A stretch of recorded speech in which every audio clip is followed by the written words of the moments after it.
I'm leaving you for someone who actually appreciates me," my husband Eugene announced at our annual family Thanksgiving dinner, his arm wrapped around his 24-year-old secretary. The entire table went silent as he smirked at me across the mashed potatoes. "Lisa deserves better than being married to someone who contributes nothing to my success." I calmly set down my wine glass and smiled. "Funny thing about that success, Eugene. Check your incorporation papers, you'll find my name as majority shareholder. Congratulations on leaving me for your employee at my company." His face went white as I raised my glass. "Oh, and Lisa? You're fired." Before we jump back in, tell us where you're tuning in from, and if this story touches you, make sure you're subscribed, because tomorrow, I've saved something extra special for you. The smell of roasted turkey and the sound of forced laughter filled my mother-in-law's dining room, but all I could focus on was the way Eugene's hand kept brushing against his phone under the table. He'd been checking it obsessively all evening, and each time that familiar notification chime went off, his smile grew a little wider while mine felt more painted on. "Scarlett, dear, could you help me bring out the sweet potato casserole?" Margaret Thompson, my mother-in-law, asked with that particular tone she reserved for addressing hired help rather than her son's wife of 12 years. I was Scarlett Thompson now, though I'd kept my maiden name Morgan for business purposes, a decision that would prove more prescient than I could have imagined. As I stood to help, Eugene's phone buzzed again. This time he didn't even try to hide his grin as he typed back. Across the table, his younger brother Ashton raised an eyebrow, while their father Robert continued carving the turkey with mechanical precision, oblivious to the tension crackling through the room like static electricity. "Everything all right, honey?"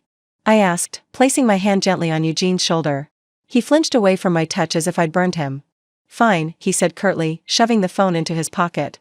"Just some urgent business matters." Business matters. On Thanksgiving evening. Right. I'd been hearing a lot about urgent business matters lately. Late night calls that required him to step onto the back porch. Weekend emergency meetings at the office. Business trips that seemed to require less and less advance notice. For months, I'd rationalized every red flag, every inconsistency, every moment when my husband looked at me like I was a stranger he barely tolerated. Tonight was different, though. Tonight, something in his demeanor told me the charade was about to end. "Mom, this turkey is incredible," Eugene said, turning his charm toward Margaret while completely ignoring my return to the table. "Just like the ones you used to make when Ashton and I were kids." Margaret beamed at her eldest son, the successful entrepreneur who'd built Thompson Digital Solutions from nothing into a multi-million-dollar marketing firm. At least, that was the story everyone believed. The story I'd helped craft and maintain for over a decade.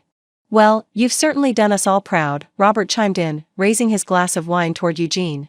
"From that little startup in your apartment to owning one of Denver's fastest-growing companies. The Thompson name means something in the city now." I took a large sip of my wine, a bottle I'd brought from my personal collection, ironically enough, and watched my husband soak up the praise that should have been ours to share. Should have been, if Eugene hadn't spent the last 5 years systematically erasing my contributions from both company history and family memory. "Speaking of the business," Eugene said, his voice taking on that particular cadence he used during presentations, "I actually have some exciting news to share with everyone." The table quieted, all eyes turning toward him. Margaret clasped her hands together as if expecting an announcement about grandchildren. Ashton leaned forward with genuine curiosity. Even Robert set down his carving knife to give his full attention, but Eugene wasn't looking at his family. He was looking directly at me, and something in his expression made my blood run cold. "As you all know, Scarlett and I have been growing apart lately." His voice was steady, almost conversational, as if he were discussing the weather rather than dismantling our marriage in front of his entire family. "We want different things. Have different values. Different ideas about what partnership really means." "Eugene," I said quietly, a warning in my tone that he completely ignored. "The truth is," he continued, his confidence building with each word, "I found someone who actually understands what I've built. Someone who appreciates the sacrifice and dedication it takes to run a successful company." Margaret's face had gone pale. "Son, what are you saying?" "I'm saying I'm leaving Scarlett for someone who actually contributes to my success instead of just existing alongside it." The words hit me like a physical blow, but what came next was worse. The front door opened, and in walked Lisa Chen, Eugene's 24-year-old secretary, wearing a dress that cost more than most people's monthly rent and a smile that suggested she'd been waiting outside for her cue. Her long black hair was perfectly styled, her makeup flawless despite the November cold, and she moved with the confidence of someone who believed she'd already won. Sorry I'm late, she said, her voice carrying just enough breathiness to remind everyone in the room that she was young enough to be Eugene's daughter. Traffic was murder. Eugene stood immediately, pulling out the chair next to him, my chair, the one I'd vacated to help his mother. Everyone, I'd like you to meet Lisa. My partner. In every sense of the word. The silence that followed was deafening. Margaret's hands flew to her throat. Robert's face flushed red. Ashton stared open-mouthed between his brother and the young woman now settling into my seat like she belonged there. Eugene Thompson, Margaret finally managed, her voice barely above a whisper, what in God's name do you think you're doing? I'm being honest for the first time in years, Eugene replied, his arm sliding around Lisa's shoulders with practiced ease. Lisa understands what I've built. She appreciates the long hours, the dedication, the vision it takes to create something. From nothing. She doesn't just coast along, taking credit for my accomplishments. Taking credit for his accomplishments. The irony was so thick I could taste it. This is insane, Ashton said, finding his voice. Scarlett is your wife. She's been there since the beginning, she's been there, Eugene interrupted, but she hasn't contributed. Not really. Lisa has been instrumental in our recent growth. She understands the business in ways that Scarlett never could. I felt something shift inside me then, like a gear clicking into place after years of grinding uselessly. All the patient understanding, all the benefit of the doubt, all the times I'd swallowed my pride and let him diminish my role, it crystallized into perfect, diamond-hard clarity. Is that so? I asked, my voice surprisingly steady. Eugene turned to me with that condescending smile I'd grown to hate. I know this is difficult for you to understand, Scarlett, but some people are builders and some people are just along for the ride. Lisa appreciates what I've accomplished. Lisa squeezed his hand, her engagement ring catching the light. My engagement ring, I realized with a start. The one he claimed was being resized for months. What exactly have you accomplished, Eugene? I asked, reaching for my purse. I built Thompson Digital Solutions into a multi-million-dollar company, he said, puffing up with pride. I've created jobs for 37 people. I've established our brand as the premier marketing firm in the Mountain West region. Interesting perspective, I said, pulling out my phone and opening my email. Because according to these incorporation papers I'm looking at, Thompson Digital Solutions is actually a subsidiary of Morgan Strategic Holdings. And Morgan Strategic Holdings is 100% owned by, let me see here, Scarlett Morgan. The color drained from Eugene's face so quickly I thought he might faint. That's impossible, he stammered. Is it? I asked, forwarding the documents to his email in real time. Check your phone, Eugene. You remember, the one you've been glued to all evening while texting my employee. Lisa's hand flew to her mouth as the implications hit her. Margaret stared between us like she was watching a tennis match. Robert had gone completely still, his carving knife suspended in midair. You see, I continued, my voice gaining strength with every word, while you were busy playing CEO and taking credit for my vision, my investment capital, and MY business strategy, I was the one actually signing the checks. Including your paychecks. Both of your paychecks. I stood up, smoothing my dress and reaching for my coat. So congratulations, Eugene. You're leaving me for your employee at my company. And Lisa? I turned to the young woman who had gone white as the tablecloth. Consider this your formal termination notice. Effective immediately. As I walked toward the door, Eugene's voice cracked behind me, wait. You can't just, this is impossible. I own Thompson Digital Solutions. I paused at the threshold, looking back at the man I'd loved for 12 years, the man who'd just publicly humiliated me in front of his family, the man who'd been systematically stealing credit for my life's work. Next time, Eugene, read the fine print. Preparing and narrating this story took us a lot of time, so if you are enjoying it, subscribe to our channel, it means a lot to us. Now back to the story. The door closed behind me with a satisfying click, leaving the sound of chaos erupting in my wake. Driving through the quiet Denver streets that Thanksgiving night, I couldn't help but remember how different things had been 14 years ago when I first met Eugene Thompson at the Colorado Technology Summit. I was 31 then, fresh off my second successful business sale, with enough capital to invest in something bigger than myself. He was 29, charming, and presenting what he called the future of digital marketing integration. I'd built and sold my first company, Morgan Web Solutions, to a Silicon Valley firm for $2.3 million when I was just 28. The second, a social media analytics startup called Dataflow, went for $4.1 million 2 years later. By the time I walked into that conference room at the Brown Palace Hotel, I wasn't just another attendee, I was one of the youngest female entrepreneurs in Colorado with the kind of liquid capital that could turn a good idea into an empire. Eugene's presentation was polished, but his business plan had holes you could drive a truck through. Ambitious revenue projections with no clear path to profitability. A client acquisition strategy that sounded impressive but lacked specifics. Financial forecasts that seemed to be based more on wishful thinking than market research, but there was something about his passion that caught my attention. When he talked about revolutionizing how small businesses approach digital marketing, his eyes lit up with genuine enthusiasm. During the networking break, I approached him. Interesting presentation, I said, extending my business card. Though I noticed some gaps in your financial modeling. Most men would have bristled at the criticism. Eugene laughed. You're absolutely right. I'm a big picture guy, the details have never been my strength. Are you in finance? Strategy and operations, I replied. With a background in scaling tech companies. That conversation led to coffee the next day, which led to dinner the following week.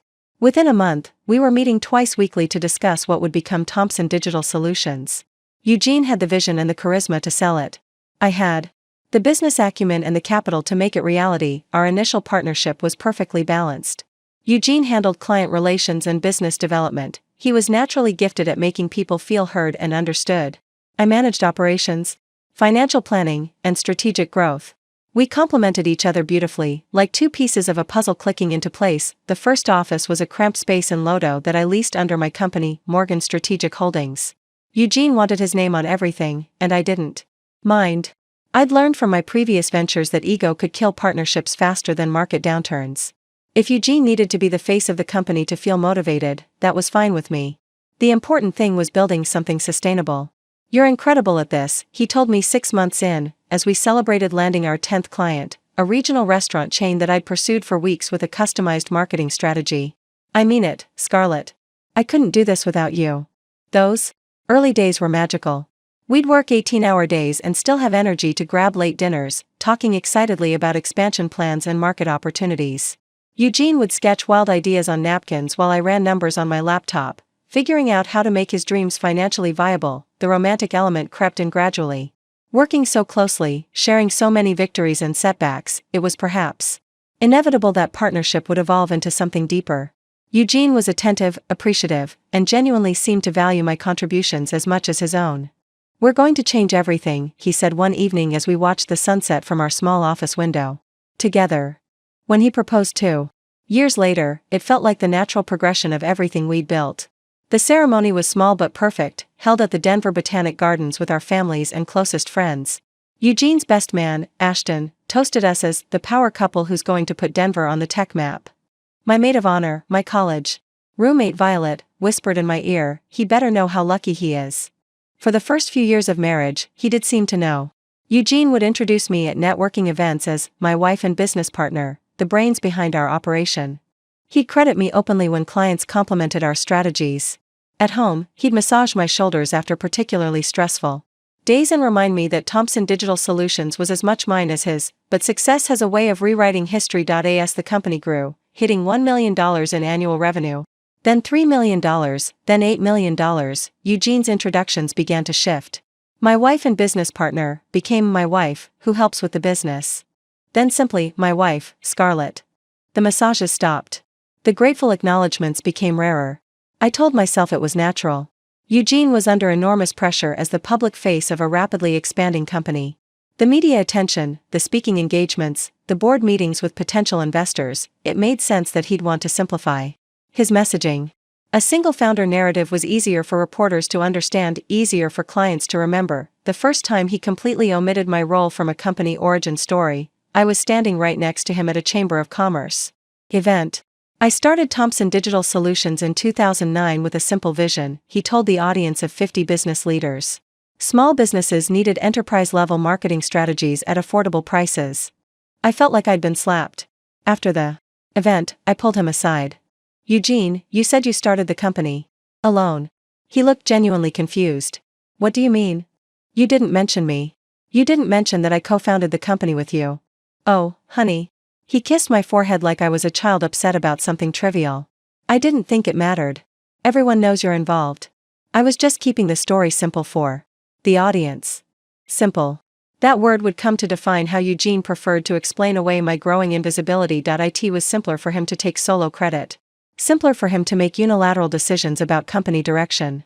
Simpler for him to handle all investor meetings alone, since I didn't really enjoy that kind of high-pressure networking anyway. Except I did enjoy it. I was good at it.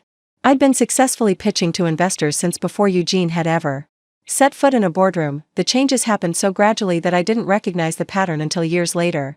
A shifted word here, a revised company bio there. Our joint business cards were replaced with cards that listed Eugene as founder and CEO, and me as VP of operations. When I questioned it, Eugene explained that clients responded better to clear hierarchies. You're still running the day-to-day operations, he assured me. Your title just reflects what you actually do. But what I actually did was far more than operations. I was still developing client strategies, still managing our financial planning, still making critical decisions about company direction.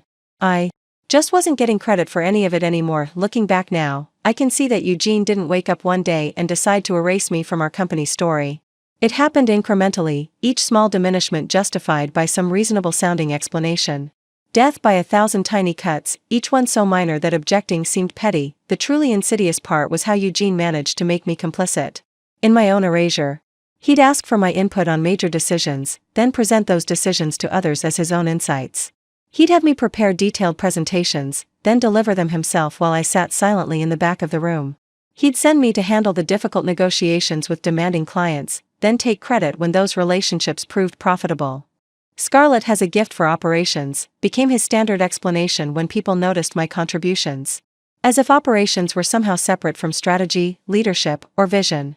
As if I was simply very good at implementing his ideas rather than generating my OWN.BY. Our 5th anniversary, both of marriage and business, Eugene had successfully repositioned himself as the sole architect of Thomson Digital Solutions while positioning me as his very capable assistant.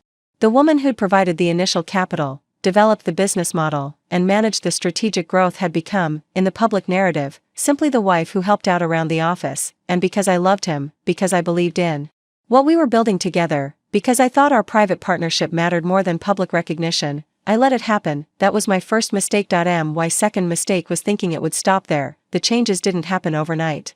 If they had, I might have fought back sooner.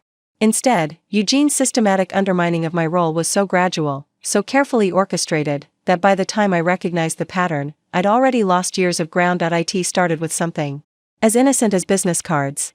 3 years into our marriage, Eugene suggested we streamline our branding by having our cards redesigned. The new cards were sleek, professional, and featured Eugene as founder and CEO, while I was listed as VP of Strategic Operations. When I questioned the change, Eugene had a perfectly reasonable explanation. Clients respond better to clear hierarchies, he said, showing me market research about executive title recognition. And let's be honest, you prefer the strategy work to the glad-handing anyway. This just reflects our natural strengths. He wasn't wrong about my preferences.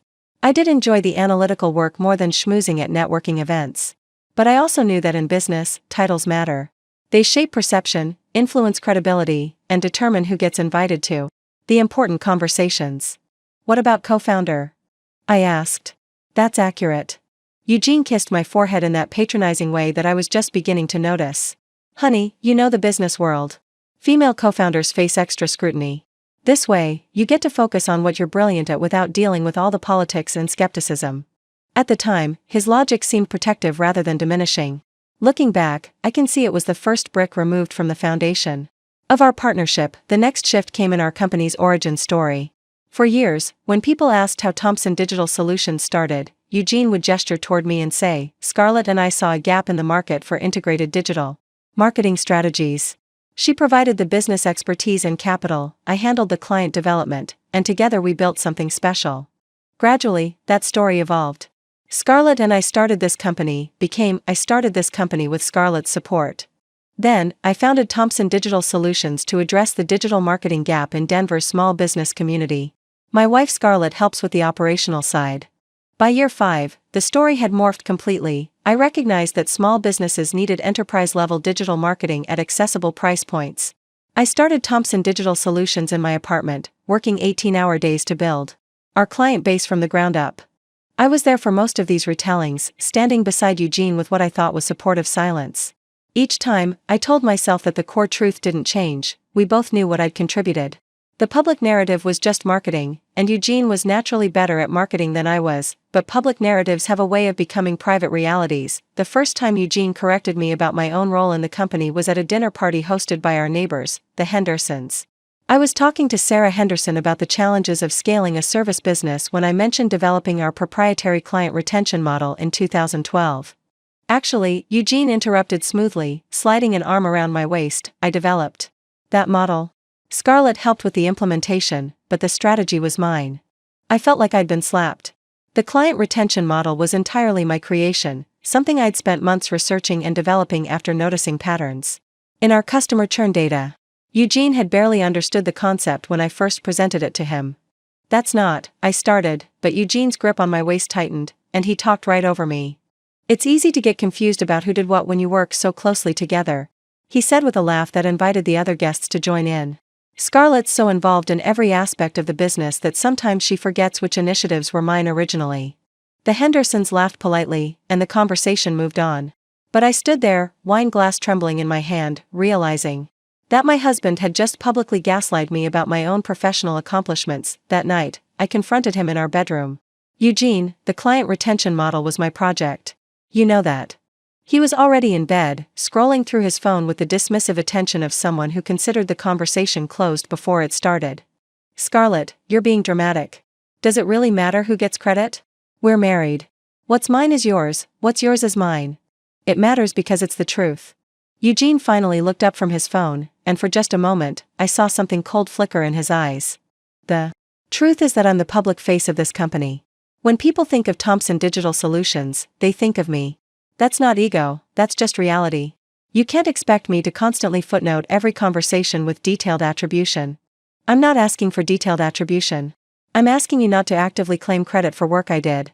I think you're remembering things differently than they happened, Eugene said, returning his attention to his phone. Maybe we should focus on moving forward instead of relitigating the past. That phrase, remembering things differently than they happened, became Eugene's standard response whenever I questioned his version of events. It was brilliant, really. Instead of denying that I'd contributed, he simply suggested that my memory was unreliable. Who could argue with that? The pattern accelerated after that. Client meetings where Eugene would present strategies I'd developed without mentioning my involvement. Board presentations where he'd discuss his analysis of market trends that I'd spent weeks researching. Industry interviews where he'd share insights that came directly from conversations we'd had in our kitchen the night before. When I objected, Eugene had an arsenal of responses designed to make me feel petty and unreasonable. You're being too sensitive. It's not about individual credit, we're a team. I think you're misremembering how that project actually developed. Why are you so focused on recognition? Isn't building something together enough? The most insidious part was how he managed to make me doubt my own experiences. When you hear, you're remembering that wrong enough times, you start to question your own memory. Maybe I wasn't as involved in that strategy as I thought. Maybe Eugene did come up with that idea first and I just refined it. Maybe my contributions weren't as significant as they felt at the time. The gaslighting extended beyond work. At social gatherings, Eugene began introducing me in ways that subtly diminished my role. This is my wife Scarlett. She helps out at the company. Or, Scarlett handles a lot of the behind-the-scenes work that keeps me organized. Never my business partner or co-founder anymore. Always helps out or supports or assists with. Each introduction chipped away at my professional identity until I started seeing myself through Eugene's lens, the supportive wife who was good with details but lacked the vision and charisma to be a real leader. The financial manipulation was more subtle but equally damaging. Eugene convinced me to consolidate our business accounts for simplicity, which meant all company transactions flowed through accounts he controlled. He handled all vendor relationships, client billing, and expense management. When I asked to review financial statements, he'd provide summarized versions rather than detailed reports. You don't need to worry about the boring bookkeeping stuff, he'd say. That's what we pay our accountant for. Focus on the strategic work you're so good at. But strategic work becomes impossible when you don't have access to the underlying financial data. I found myself making recommendations based on incomplete information, which Eugene would then correct with numbers I couldn't verify. The most devastating erosion happened in our team meetings. I'd voice an opinion or suggest a strategy, and Eugene would nod thoughtfully, then immediately pivot to his own ideas without acknowledging what I'd said. If other team members referenced my suggestions later, Eugene would casually claim them as his own thoughts that he'd shared privately with the team. Great minds think alike, he'd say with a wink when someone mentioned Eugene's idea about something I'd proposed 20 minutes earlier. Our employees began directing questions to Eugene instead of me, even about projects I was leading. When I tried to redirect them, Eugene would step in with answers that contradicted my guidance, forcing me to either publicly disagree with my husband or accept his version of decisions I'd made. I chose acceptance every time, prioritizing our marriage over my professional authority. That was my third mistake. By our 8th year in business, I had become a ghost in my own company. I still worked there, still contributed ideas, still solved problems and managed crises. But in every way that mattered, public recognition, decision-making authority, client relationships, team leadership, I had been systematically erased. Eugene had achieved something remarkable. He'd convinced everyone, including me, that I was just a very capable assistant to his visionary leadership. The woman who'd provided the initial capital, developed the core business model, and guided the strategic growth had become invisible in her own success story, and because the erosion had been so gradual, so carefully rationalized, I didn't even realize how completely I'd been diminished until it was almost too late. The Thompson family had a way of making their expectations clear without ever stating them directly. It was an art form, really, the subtle redirections, the meaningful glances, the carefully chosen words that shaped reality according to their vision of how things should be. Margaret Thompson, Eugene's mother, was the undisputed master of this technique. During our early years together, she'd been welcoming enough, though I always sensed I was being evaluated against some invisible checklist. The real shift came after Eugene and I got married and the company started gaining recognition. "It's so wonderful that Eugene is following in his father's footsteps," Margaret would say at family gatherings, her smile warm but her eyes calculating.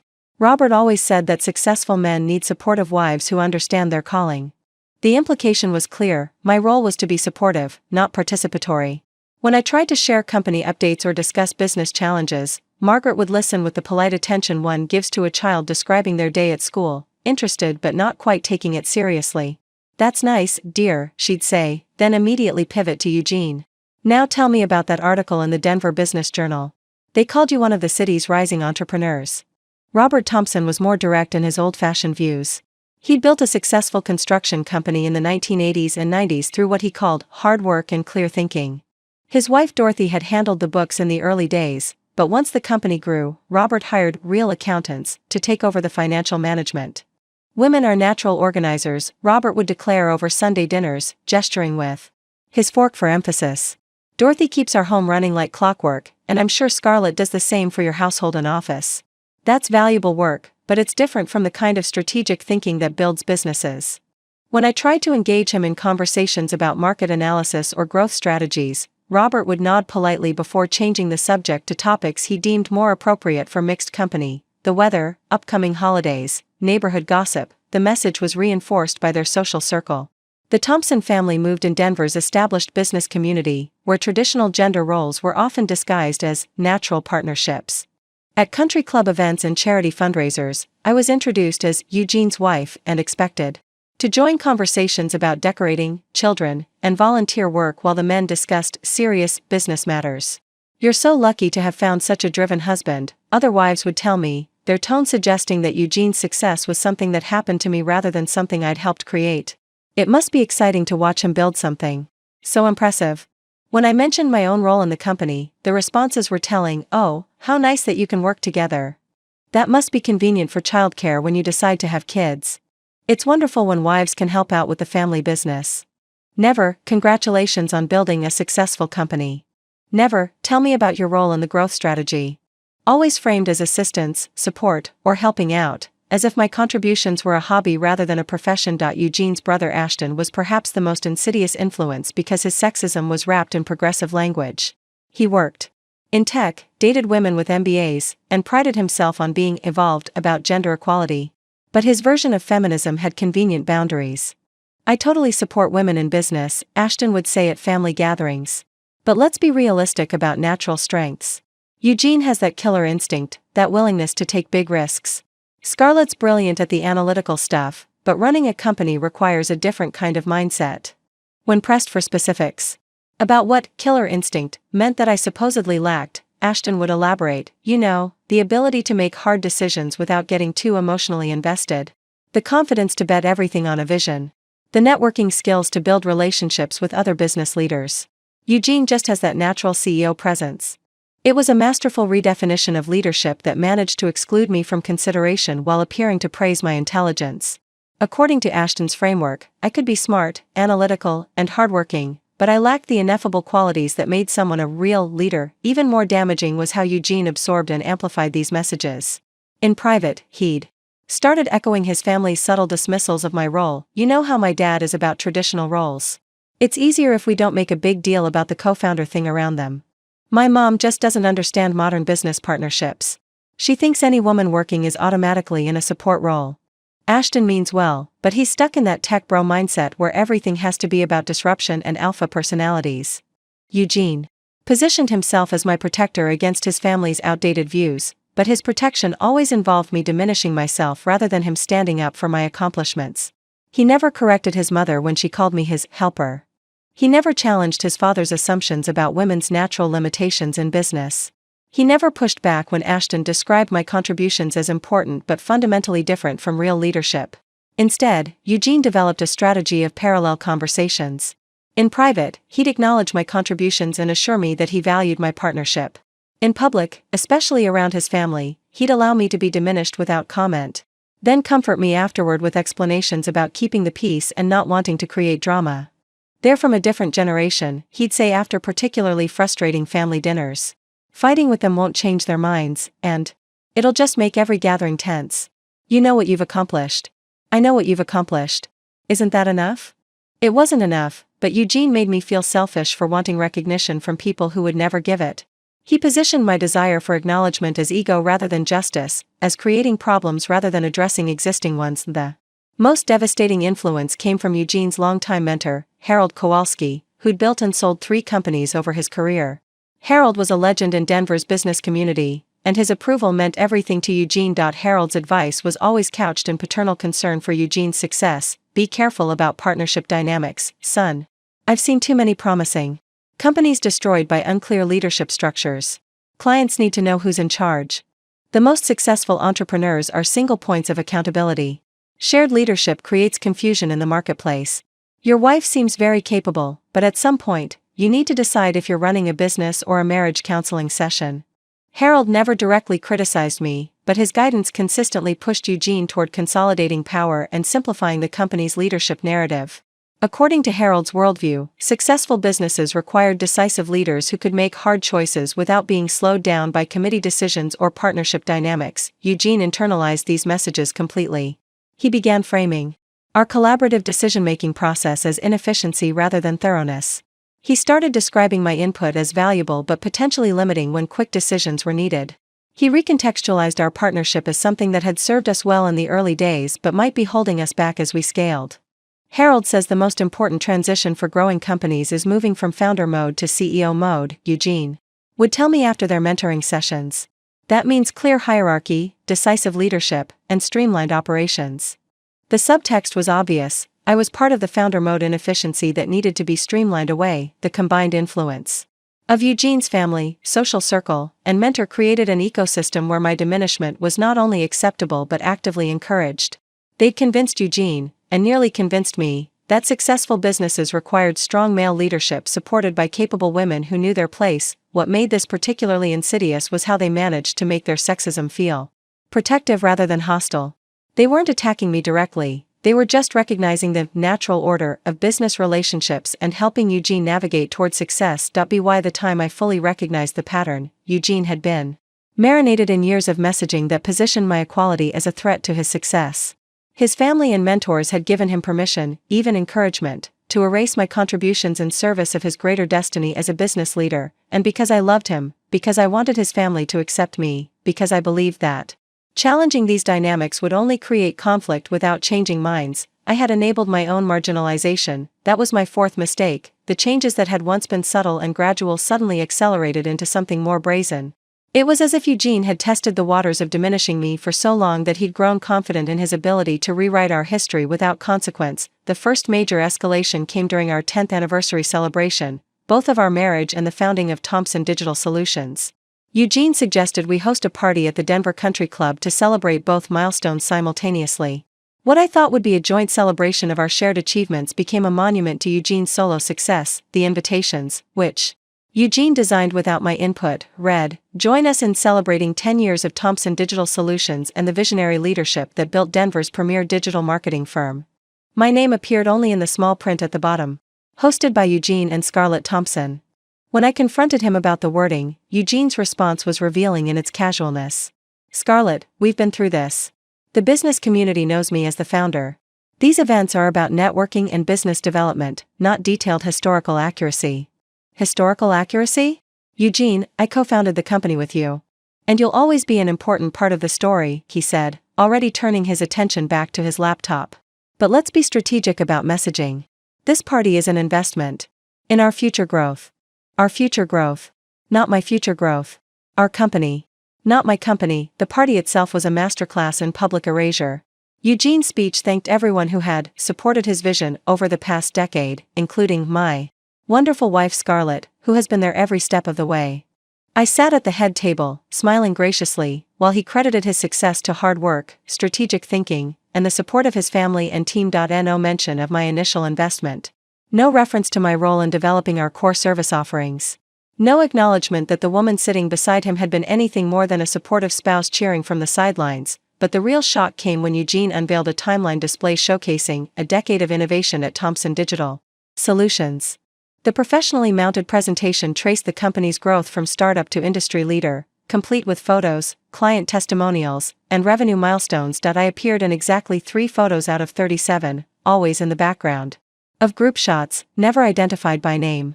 The narrative arc showed Eugene's solo journey from ambitious entrepreneur to established business leader. Anyone viewing the display would conclude that Thomson Digital Solutions was the product of one man's vision and determination. "This is incredible work," our biggest client, Patricia Williams from Williams Retail Group, said to me during the reception. "You must be so proud of what Eugene has built." I smiled and nodded, the appropriate response for a proud wife, while inside I felt something fundamental breaking apart. The escalation continued in our office dynamics. Eugene began holding executive strategy sessions that mysteriously never included me, despite my official role as VP of Strategic Operations.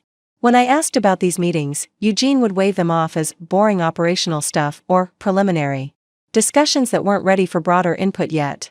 But through our shared assistant, Colette, I learned that these sessions included major decisions about company direction, client strategy, and resource allocation. Eugene was essentially running a shadow company where all meaningful decisions happened without my knowledge or input. "I'm confused about the new client onboarding process," Colette mentioned to me one morning. "Eugene introduced changes yesterday that seem to contradict the protocols you established last month." When I asked Eugene about the changes, he acted as if the contradiction was a minor administrative detail rather than a fundamental shift in how we delivered services to clients. "I streamlined a few things to improve efficiency," he said. "You don't need to worry about every operational tweak." But these weren't minor tweaks, they were strategic pivots that affected client relationships, team workflow, and revenue projections. Eugene was making unilateral decisions about systems I designed and implemented, then framing my questions about those decisions as micromanagement. The financial opacity reached new levels during this period. Eugene restructured our accounting systems, claiming he was modernizing our financial infrastructure for scalability. The new system gave him complete control over financial reporting while providing me with limited access to detailed records. "The new dashboard shows you everything you need for strategic planning," Eugene explained when I complained about the restricted access. "The granular stuff is just clutter that would distract from big-picture thinking." But the granular stuff included client profitability analysis, expense categorization, and cash flow projections, the exact information I needed to do my job effectively. Eugene had essentially locked me out of the financial data for my own company while maintaining the pretense that I was still involved in strategic decision-making. The most devastating escalation came when I discovered that Eugene had been in talks with potential investors without my knowledge. I found out completely by accident when Patricia Williams congratulated me on the exciting expansion plans during a routine client check-in call. "Expansion plans?" I asked, trying to keep my voice steady. "The series of funding Eugene mentioned. It sounds like you're really positioning for rapid growth." That evening, I confronted Eugene directly. "Were you planning to tell me about the investor meetings, or was I supposed to find out from clients?" For the first time, Eugene didn't bother with elaborate explanations or reasonable-sounding justifications. His response was blunt and dismissive. I'm exploring options. When there's something concrete to discuss, we'll discuss it. When there's something concrete? Eugene, I'm your business partner. I should be involved in these conversations from the beginning. You're involved in operations, he corrected, his tone suggesting the conversation was over. I handle business development and strategic partnerships. We've always divided responsibilities that way. We had never divided responsibilities that way.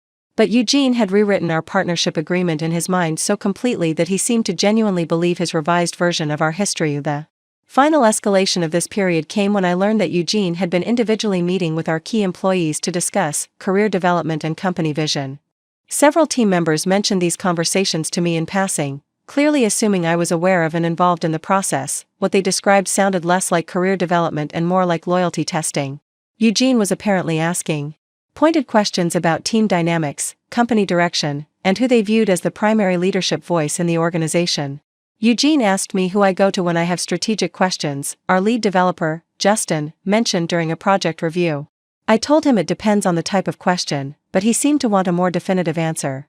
Eugene was systematically positioning himself as the sole authority figure in our organization while gathering intelligence about who might question his version of our company's power structure.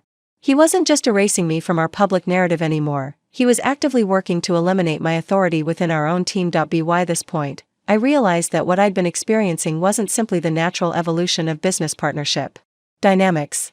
It was a calculated campaign to push me out of my own company while maintaining the appearance of a harmonious marriage and functional business relationship. Eugene had moved beyond subtle diminishment into active elimination. And because he'd done it so gradually, because he'd conditioned everyone around us to accept his version of our partnership, he was succeeding without anyone questioning the dramatic shift in our professional dynamic. The woman who had co-founded Thomson Digital Solutions was being systematically erased from its future, one streamlined process and strategic decision at a time. The breaking point came on a Tuesday morning in September, when I walked into our office to find Eugene and Lisa Chen huddled over financial reports that I'd never seen before. They were so engrossed in their conversation that they didn't notice me approaching until I was close enough to read the header on the documents: TDS Holdings LLC, Series A Investment Proposal. Morning, I said, keeping my voice carefully neutral despite the adrenaline suddenly coursing through my veins. Lisa jumped like she'd been caught shoplifting, hastily gathering the papers against her chest. Eugene barely looked up, his expression more annoyed than surprised. Scarlett, I thought you had that client call with Morrison Industries this morning. I do. In an hour. I gestured toward the papers Lisa was clutching. What's TDS Holdings? Just some preliminary exploration, Eugene said dismissively. Nothing concrete yet. But Lisa's face told a different story. She looked nervous, guilty even, like someone who knew she was part of something she shouldn't be. At 24, she hadn't yet mastered the art of professional deception that Eugene had perfected over our years together. Lisa, could you give us a moment? Eugene asked, his tone gentle but firm. After she left, I sat down across from Eugene's desk, the desk in the office that used to be ours, back when we were partners. What is TDS Holdings, Eugene? Look, Scarlett, you've made it clear that you're not interested in the business development side of things. You prefer the operational work, the strategic analysis. So I've been exploring some growth opportunities that would leverage your strengths while expanding our market reach. The careful phrasing set off alarm bells. Eugene had become expert at using my supposed preferences to justify his exclusion of me from important decisions. What kind of growth opportunities? Investment capital for expansion. Potential acquisition. Targets. Market diversification strategies. Each phrase was vague enough to sound inclusive while revealing nothing specific. And Lisa is involved in this because?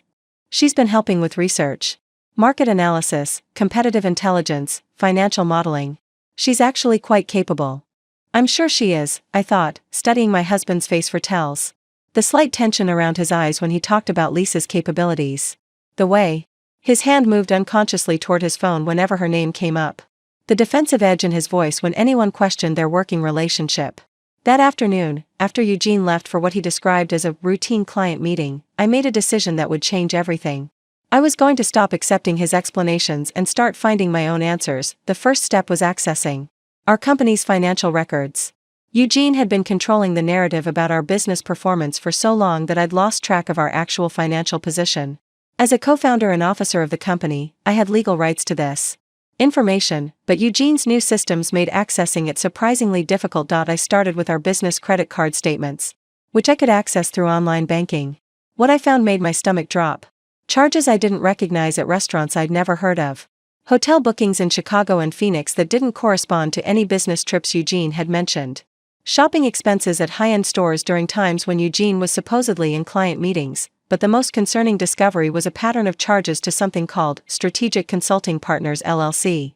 Over the past 6 months, Eugene had paid this entity over $47,000 for undefined consulting services.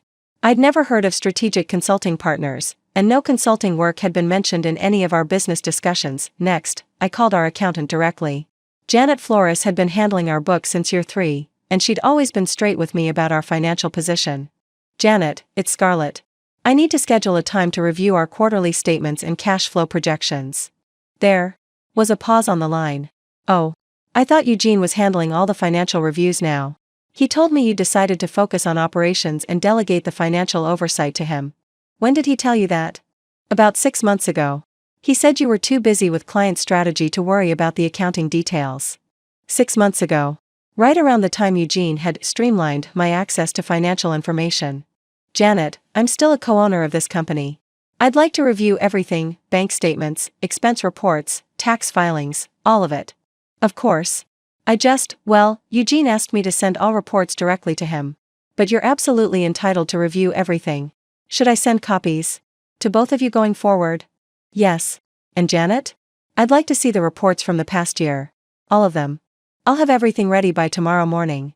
That evening, I told Eugene I was having dinner with my college friend Violet, which was true, though I didn't mention that the dinner was specifically to discuss my growing suspicions about our business and marriage. Violet Richards had been my roommate at University of Colorado and was now a successful divorce attorney in Boulder.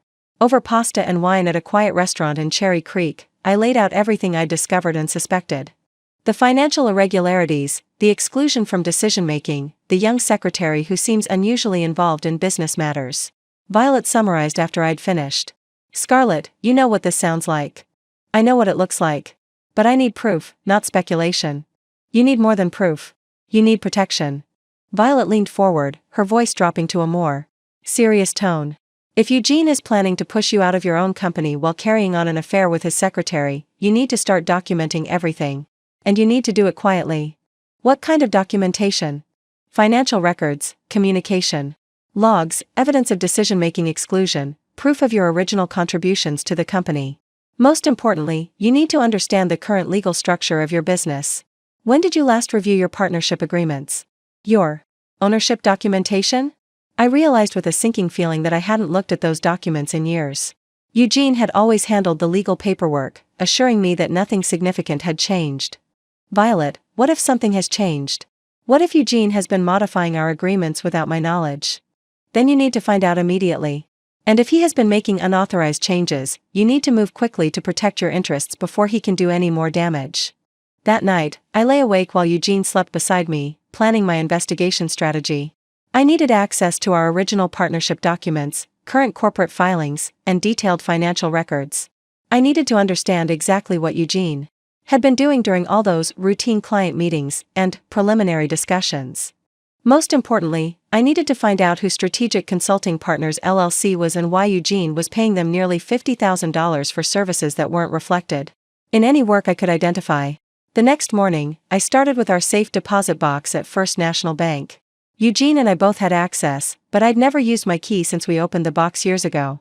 Inside, I found our original partnership agreements, insurance policies, and incorporation documents. Reading through the partnership agreement I'd signed 8 years earlier, I felt a chill of recognition. The document clearly established me as a 50% owner of Thomson Digital Solutions, with equal decision-making authority for all major business decisions. Any changes to ownership structure or business operations required signatures from both partners. If Eugene had been making unilateral decisions about our company's future, investor meetings, restructuring plans, new business entities, he was violating our legal agreement. But more importantly, I realized something that Eugene might have forgotten in his eagerness to erase my contributions. The original partnership agreement specified that Thomson Digital Solutions was a subsidiary of Morgan Strategic Holdings, the holding company I'd established to manage my various business investments. Eugene might be the public face of Thomson Digital Solutions, but according to the foundational legal documents, I owned the company that owned our company. It was Time to remind my husband exactly who he was married to. The first ally I found was hiding in plain sight. Colette Williams had been our executive assistant for 3 years, and I'd always appreciated her discretion and efficiency. But I'd never realized how much she actually observed until the morning after my conversation with Violet, when she knocked on my office door with an unusual request. "Mrs. Thompson, could I speak with you privately? It's about some administrative concerns I've been having." Colette closed the door behind her and sat down across from my desk, her usual composed demeanor showing cracks of anxiety. "I hope this isn't inappropriate," she began, "but I've noticed some irregularities in recent months that I think you should know about." My pulse quickened. "What kind of irregularities?" "Schedule discrepancies, mainly. Mr. Thompson has been asking me to block time on his calendar for client meetings, but when those clients call to reschedule or ask questions, they seem confused about ever having meetings scheduled." She pulled out a small notebook from her purse. "I started keeping track because it was creating problems with legitimate appointments. In the past 2 months, there have been 14 client meetings that don't correspond to actual client interactions." "Where was he during those blocked times?" Colette hesitated, clearly uncomfortable with the implications of what she was about to say. "I believe he was with Lisa. She would be out of the office during the same periods, usually claiming personal errands or client research." I felt a familiar knot forming in my stomach, but pushed forward. "What else have you noticed?" "Financial irregularities. Mr. Thompson has been asking me to process expense reports for vendor payments and consulting fees, but when I try to file them properly, the vendor information doesn't check out. Phone numbers that don't work, addresses that lead to residential properties or empty offices." She flipped through her notebook. "Strategic Consulting Partners LLC, for instance. Mr. Thompson has paid them $47,000 in 6 months, but I can't find any evidence that they've delivered any actual services. No reports, no presentations, no correspondence." "Have you mentioned these concerns to Eugene?" "I tried, once. He told me that high-level business relationships operate differently than routine vendor management, and that I shouldn't worry about details that were above my administrative level." The dismissive response was so typically Eugene that I almost smiled grimly. He'd been underestimating the people around him for so long that he'd forgotten how observant they could be. "Colette, I need to ask you something, and I want you to be completely honest. Do you think Eugene and Lisa are having an affair?" She met my eyes directly. "Yes. And I think they're planning something that doesn't include you." That afternoon, I reached out to Janet Flores, our accountant, for a more detailed conversation. Janet had been cooperative about providing financial records, but I sensed she had more concerns than she'd initially shared. We met at a coffee shop in downtown Denver, away from the office where Eugene might overhear or interrupt. "Janet, when you send financial reports to Eugene instead of both of us, do you ever discuss the contents with him?" "Sometimes. He asks questions about cash flow, profit margins, client profitability analysis. Normal business owner questions." "What about questions that might not be normal?" Janet shifted uncomfortably in her chair. "Well, there have been some unusual requests. About 6 months ago, he asked me to prepare financial projections showing what the company would look like under different ownership structures." "Different how?" "Scenarios where the ownership percentage changed. What would happen to valuation, cash flow, debt obligations if one partner bought out the other, or if new investors came in with controlling interest?" I felt cold despite the warm coffee in my hands. "Did he specify which partner would be bought out?" "Not directly. But all the scenarios involved him maintaining or increasing his stake while reducing yours. He said it was just theoretical planning, but..." Janet trailed off. "But? Scarlett, those weren't theoretical exercises. He was asking very specific questions about tax implications, legal requirements for ownership transfers, and asset protection strategies. It felt like he was planning something concrete." My third ally emerged from an unexpected source, Justin Miller, our lead developer and one of our earliest employees. Justin had been with us since year 2, and I'd always respected his technical expertise and business instincts. He approached me the following week during one of my investigation coffee meetings. "Scarlett, I need to tell you something that's been bothering me for months." Justin had been in the office late one evening, finishing a client project, when he'd overheard Eugene and Lisa in the conference room having what he described as definitely not a work conversation. They were talking about timelines and legal processes, but not for any client project I knew about. Eugene said something about moving forward with Phase 2 once the investment paperwork was finalized. "Did you hear anything specific about investment paperwork?" Lisa mentioned something about series of funding and how the new structure would clean up some of the complications from the early partnership agreements. Eugene laughed and said that by next year, the company would finally have the leadership clarity it needed to scale properly. Leadership clarity. The phrase made my blood boil. Justin, why are you telling me this? Because I've been here since almost the beginning, and I remember when you and Eugene were actual partners. I've watched him gradually push you aside, and it's not right. You developed half the systems we use, trained most of our team, and brought in some of our biggest clients. He leaned forward, his voice dropping. Also, because Lisa has been asking questions about our client database, development processes, and proprietary tools. Questions that seem designed to understand how to replicate our services elsewhere. The final piece of my alliance came from an unexpected source, Patricia Williams, our biggest client and the woman whose casual mention of expansion plans had first alerted me to Eugene's secret investor meetings. I scheduled a lunch meeting with Patricia under the pretense of discussing her account strategy, but my real goal was to understand what Eugene had been telling our clients about the company's future. Patricia, when you mentioned the series of funding last month, what exactly had Eugene told you about our expansion plans? Oh, he was quite excited about it. He said Thomson Digital Solutions was evolving into a larger consulting firm with multiple service lines and geographic expansion. He mentioned that the new investment would allow him to bring in senior leadership talent and scale the operation significantly. Did he mention any changes to the current leadership structure? Patricia looked puzzled. Well, he said the investment would allow him to focus on CEO responsibilities while bringing in specialists to handle operations, strategy, and client relations. I assumed that meant you'd be taking on a more senior role, but now that I think about it, he never specifically mentioned you in those conversations. I felt a chill of recognition. Eugene wasn't just planning to marginalize me, he was planning to replace me entirely with new hires funded by investor capital. Patricia, did Eugene mention anything about partnership changes or ownership restructuring? He said the investment would clarify the leadership hierarchy and create clear accountability structures. I got the impression that some of the early partnership arrangements weren't optimal for scaling. By the end of that week, I had a clear picture of Eugene's plan. He was preparing to secure outside investment that would dilute my ownership stake, potentially to nothing.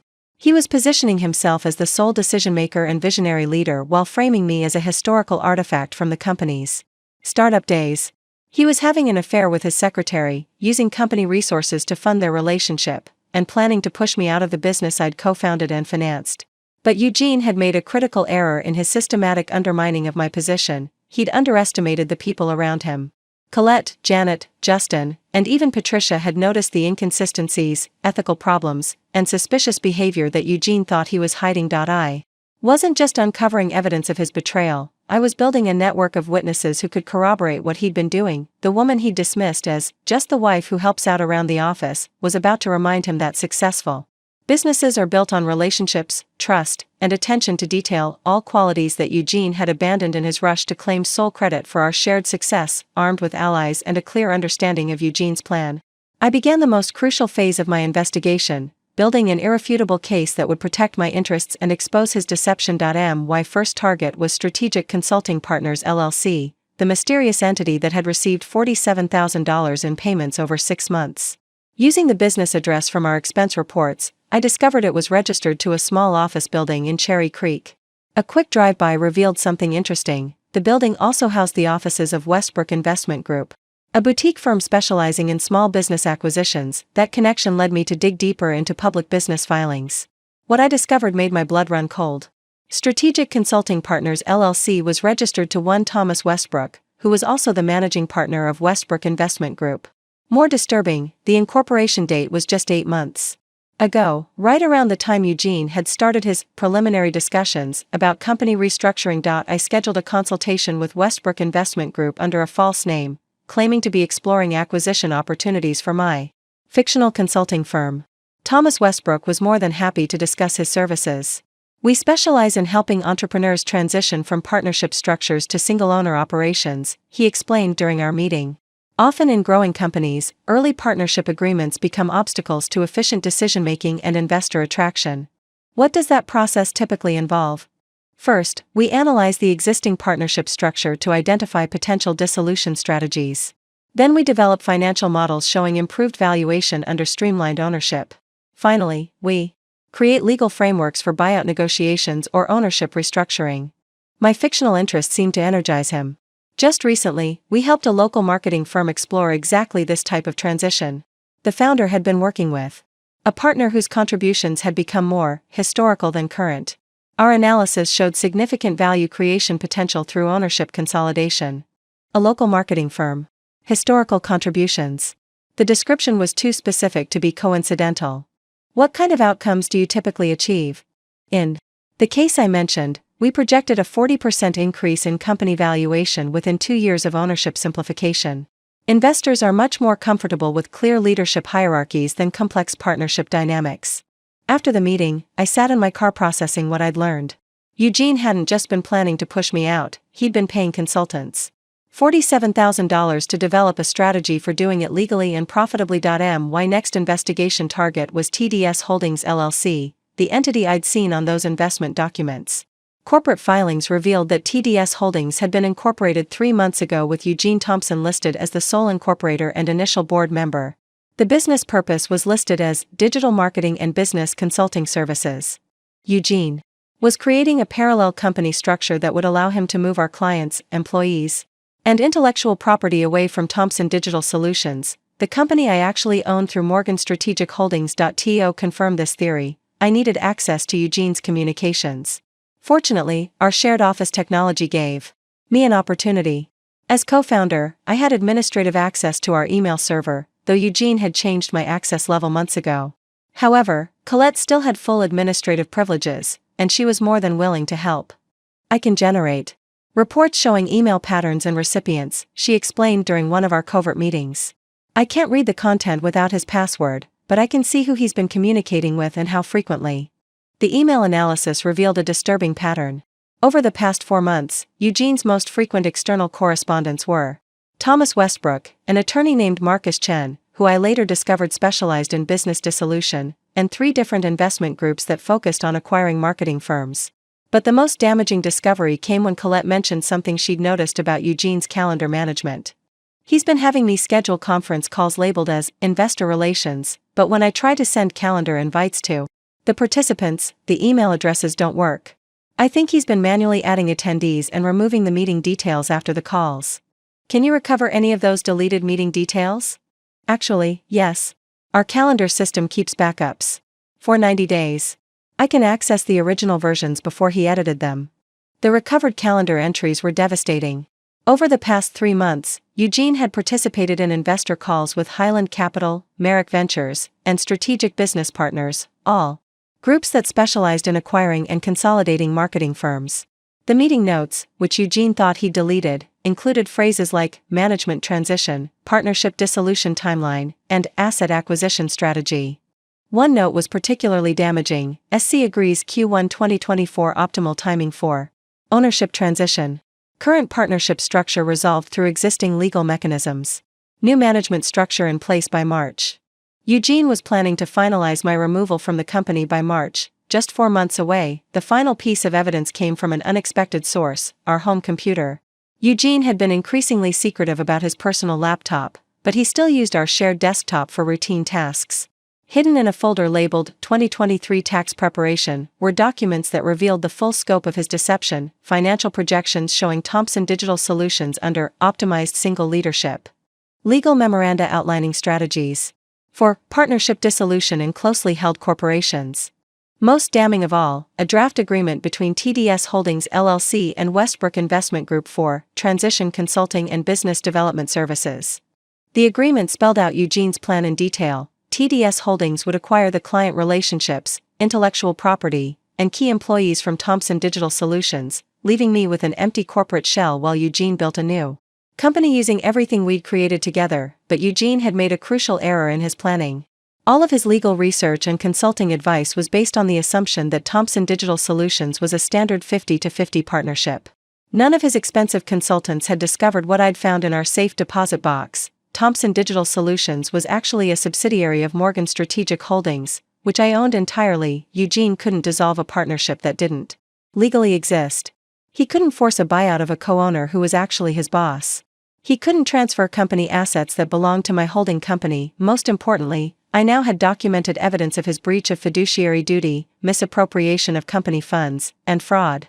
The $47,000 paid to strategic consulting partners wasn't just wasteful spending, it was theft, since Eugene had used company resources to plan my elimination from the company without my knowledge or consent. As I compiled all the evidence into organized files, I felt a mixture of anger and satisfaction. Eugene had spent months systematically undermining me, but his arrogance and carelessness had given me everything I needed to turn the tables completely. He'd been so focused on erasing me from our company's future that he'd forgotten to cover his tracks in the present.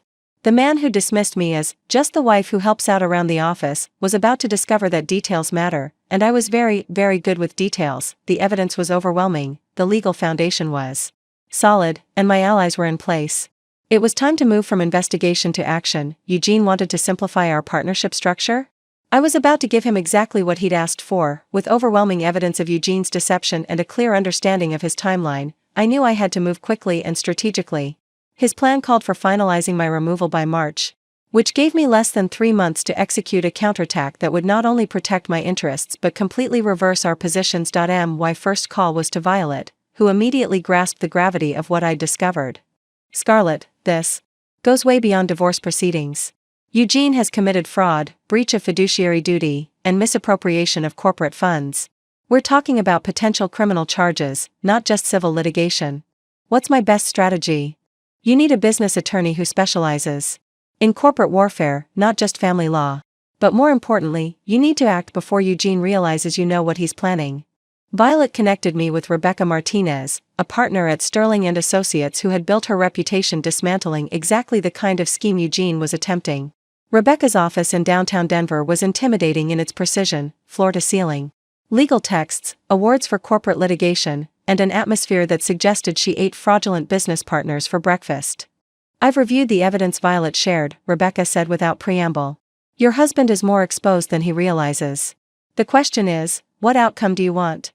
I want him to experience exactly what he was planning to do to me. Rebecca smiled, the kind of smile that probably made opposing attorneys reconsider their career choices. Then we're going to use his own strategy against him. Eugene has spent months planning to push you out while taking everything you built together. Instead, we're going to let him push himself out while you retain everything. She spread the evidence across her conference table like a general planning a battle. The beauty of Eugene's plan is that it requires him to act in direct violation of corporate law and his fiduciary duties to you. Every step he takes to eliminate you creates additional legal exposure for him. How do we use that? We're going to let him commit to his plan publicly, then reveal that he never had the authority to execute it. The key is timing. We need him to burn his bridges completely before we show our hand. Rebecca outlined a 3-phase strategy that was elegant in its simplicity. Phase 1 would involve quietly securing my legal position while allowing Eugene to continue his planning. This meant updating corporate documentation to clarify my ownership through Morgan Strategic Holdings, filing paperwork that would make any unauthorized asset transfers impossible, and establishing legal mechanisms to prevent Eugene from making unilateral decisions about company operations. We'll also need to secure the evidence, Rebecca explained. Eugene can't be allowed to destroy documentation or alter corporate records once he realizes his plan has been exposed. Phase 2 would focus on forcing Eugene to reveal his intentions publicly. Rather than confronting him privately, we would create situations where he had to choose between abandoning his plan or committing to it in front of witnesses.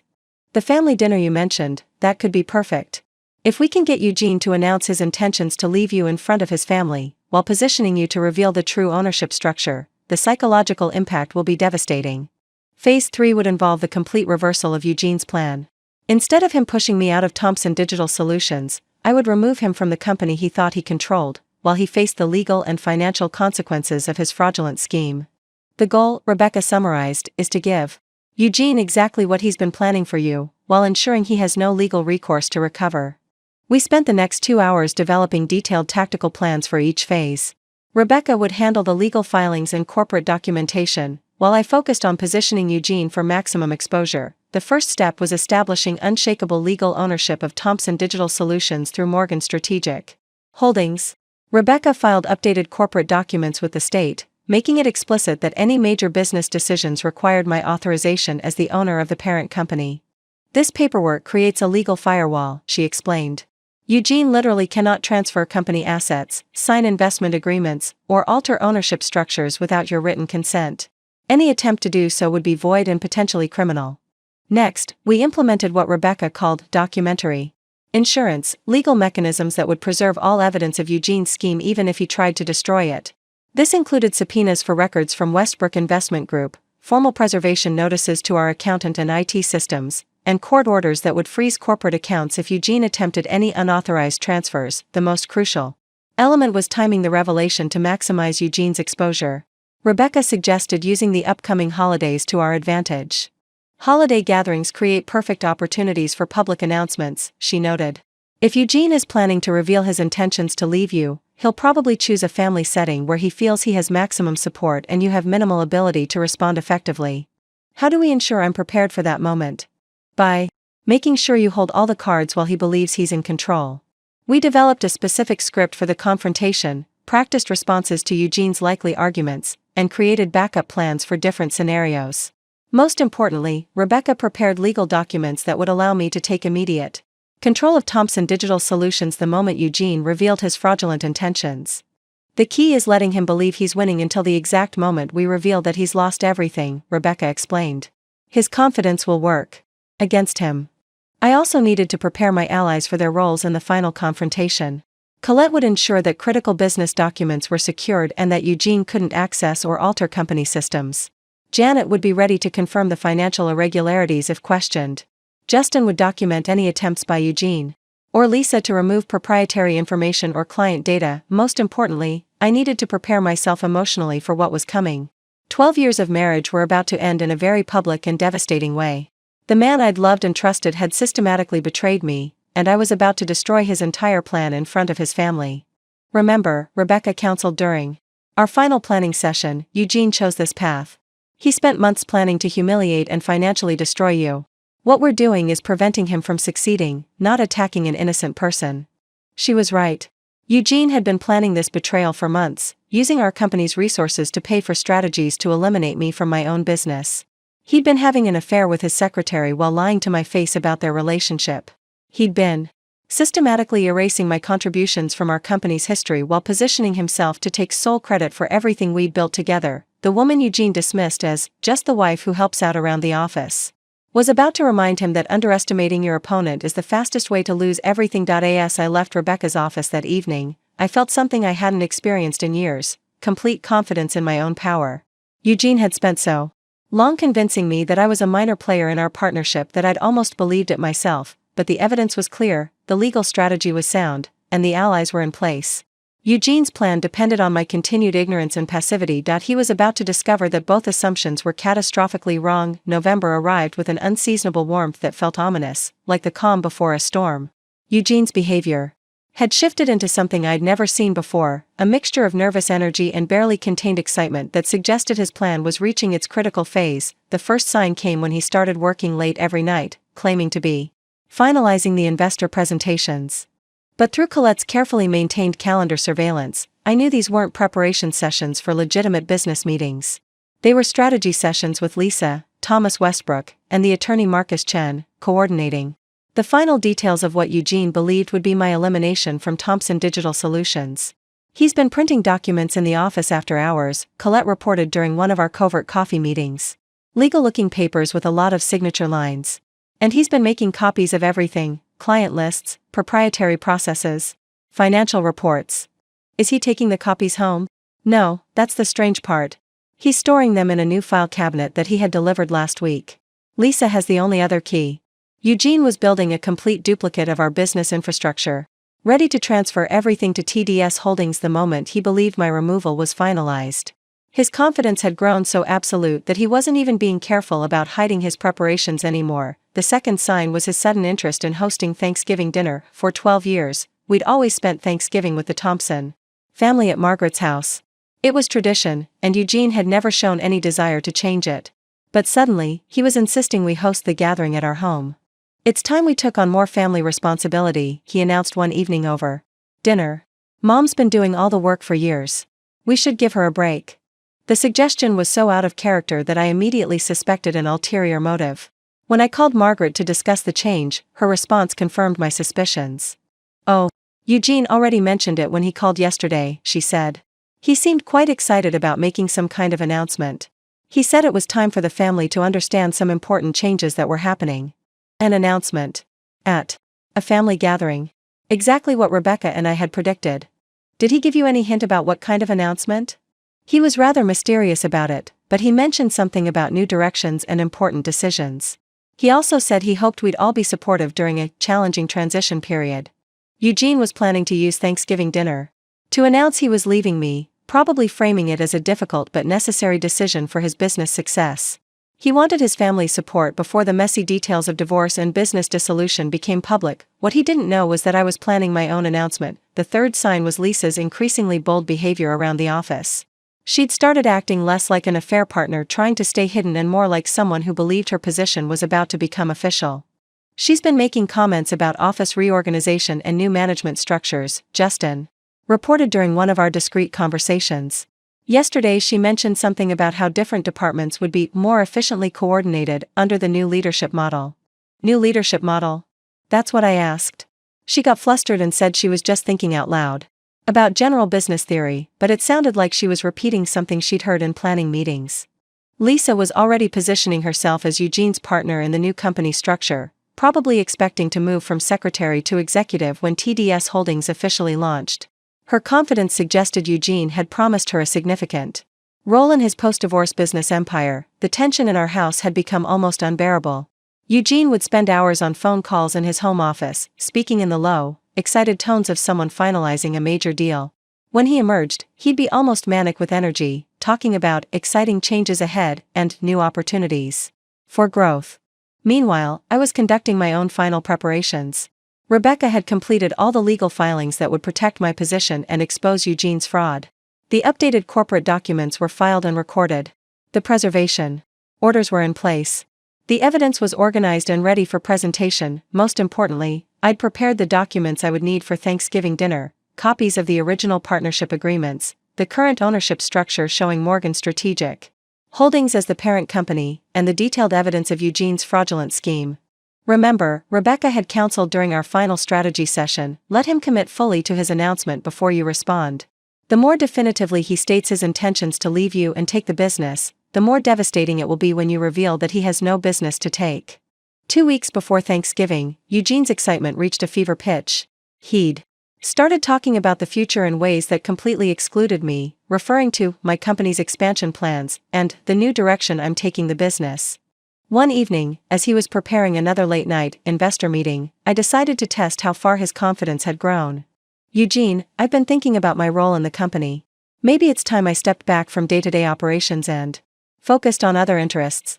He paused in gathering his papers, and I saw a flash of triumph in his eyes. That's actually very mature of you, Scarlett. I think some distance from the business might be good for both of us. You've seemed less engaged lately anyway. What would that look like practically? Well, we'd need to discuss the details with attorneys, but I think a clean transition would benefit everyone. You could pursue other opportunities while I focus on scaling the company. A clean transition. He was already practicing the language he'd used to describe my elimination. And Lisa? Would she be taking on more responsibilities in this scenario? Eugene's attempt at casualness was almost comical. Lisa has shown real potential for growth. She understands the business in ways that would be valuable as we expand. He was so close to admitting the entire scheme that I had to bite my tongue to keep from revealing what I knew. But Rebecca's strategy required patience. Eugene needed to commit to his plan publicly and irreversibly before I could spring the trap. The final sign came 3 days before Thanksgiving, when Eugene asked me to stay home from the office. I need to handle some sensitive negotiations today, he explained. Investor meetings, legal consultations, that sort of thing. It would be better if you weren't in the office while we're discussing some of the more confidential aspects. Eugene was keeping me away while he finalized the details of stealing my own company. The audacity was breathtaking, but it also confirmed that his plan was ready for execution. That evening, he came home with the demeanor of someone who'd just won the lottery. How did your meetings go? I asked innocently. Very well. Very well indeed. I think Thanksgiving is going to be a very memorable holiday for our family.